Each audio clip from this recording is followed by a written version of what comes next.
Hey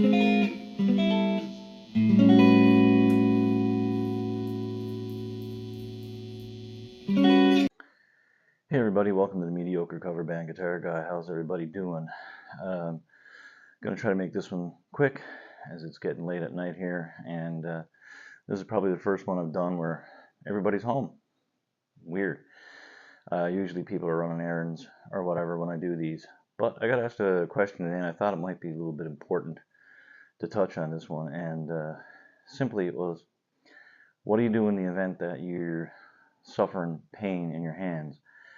And while you're playing, my advice, stop playing. It's easy as it gets. You don't want to aggravate anything any worse.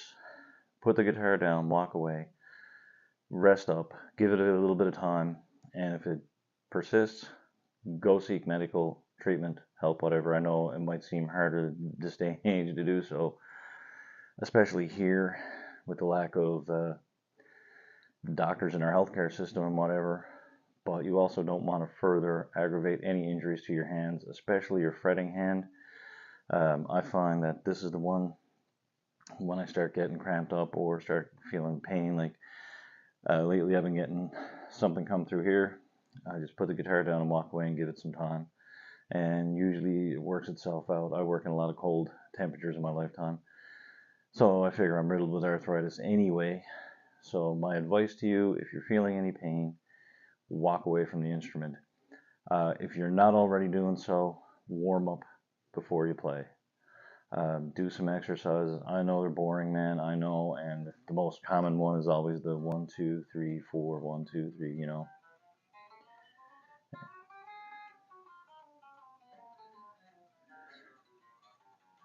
Do that right down the whole fretboard, and don't forget these frets. These are important too. It helps a little bit with dexterity, things like that as well. But in the long run, it'll help keep your hands warm. If you're gigging, try to keep your hands warm as much as you can between sets and all that good stuff. I know if you're drinking a cold beer and whatever, people think that that's a bit of a myth, but you don't want your hands being cold. And this is why baseball players wear the coat over the shoulder when they're playing too, is to keep that warm and keep it from cooling down. So that's my advice for that. Another email I received from a gentleman. He was having trouble with, he watched my video on Everybody Wants to Be the Captain until it's time to do captain shit. And in his email, his gripe is that their singer slash rhythm guitar player is the one who's booking their gigs. And once upon a time, he would email everybody and say, hey, these gigs are coming up. Who's available, who's not? And if you weren't available, he didn't take the gigs.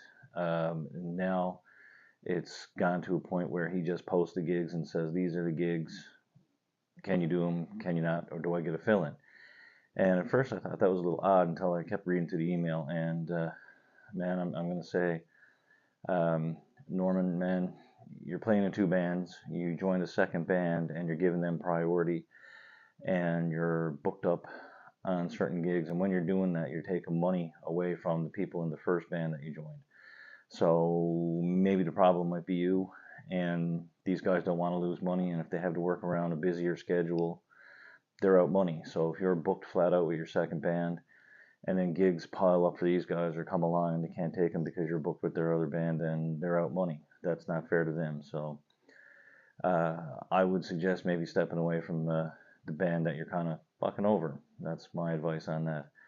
Anyway, guys, it's like I said, a late night edition of Mediocre Cover Band Guitar Guy. I gotta let everybody go to bed, I guess, including myself. 5 a.m. comes fairly early. 4:30 the last couple mornings for some reason. But anyway, guys, thank you for the support. Really, really appreciate it. And see you the weekend.